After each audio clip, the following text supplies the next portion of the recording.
Hello viewers, আসসালামু আলাইকুম আরহামতুল্লাহ। কেমন আছেন আপনারা?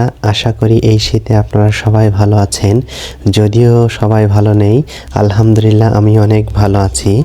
দিচ্ছে বড়ি খাবে শীতে, আকাশ গেছে মেঘেছে। দেখতে দেখতে ধান কাটা শেষে 2025 সালের জানুয়ারির প্রথম থেকেই মাঠে পানি ফেলা শুরু হয়ে গিয়েছে। আর এই পানিতেই ধেয়ে আসছে প্রচণ্ড শীত। মাঠে দেওয়া এই পানিটি এতই শীতল যে কল্পনাই করা যায় না। আর এই ঠান্ডা পানিটা আরও বেশি শীতল করে দেয় উত্তর দিক থেকে আসা বাতাস, যা শীতের আগমন আমাদেরকে ভালোভাবেই বুঝিয়ে দেয়।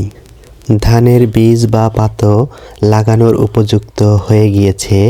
এ সময় কৃষক মাঠে ব্যস্ততম সময় পার করছে। কোথাও কোথাও দেখা যাচ্ছে পাওয়ার টিলার দিয়ে অলরেডি ভুঁই চাষ করা শুরু হয়ে গিয়েছে। ধানি জমি মূলত 3টি চার দিয়ে বীজ রোপণ করা হয়। একটু লক্ষ্য করলেই বুঝতে পারবেন উত্তর দিক থেকে বয়ে আসা বাতাস কতটা জোরে প্রবাহিত হচ্ছে। দেখে মনে হচ্ছে ঝড় হচ্ছে। উত্তর দিক থেকে যত জোরে বাতাস প্রবাহিত হবে তত বেশি শীত পড়বে। শীতের হাত থেকে বাঁচার জন্য আমরা আগে থেকে শীতের প্রস্তুতি নেব, যেন শীত কোনো অবস্থায় আমাদেরকে কাবু না করতে পারে। সামনে যেহেতু আরও প্রচণ্ড শীত পড়বে, এজন্য আমরা লেপ, কাঁথা, কম্বল এবং শীতের পোশাক দিয়ে শীত মোকাবেলা করব।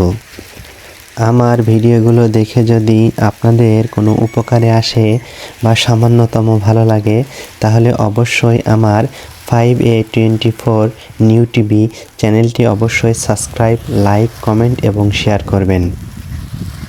এই ভিডিওটির মাধ্যমে আপনাদেরকে একটি বার্তা দিলাম, সামনে প্রচণ্ড শীত আসছে। সবাই ভালো থাকবেন, সুস্থ থাকবেন। আল্লাহ হাফেজ।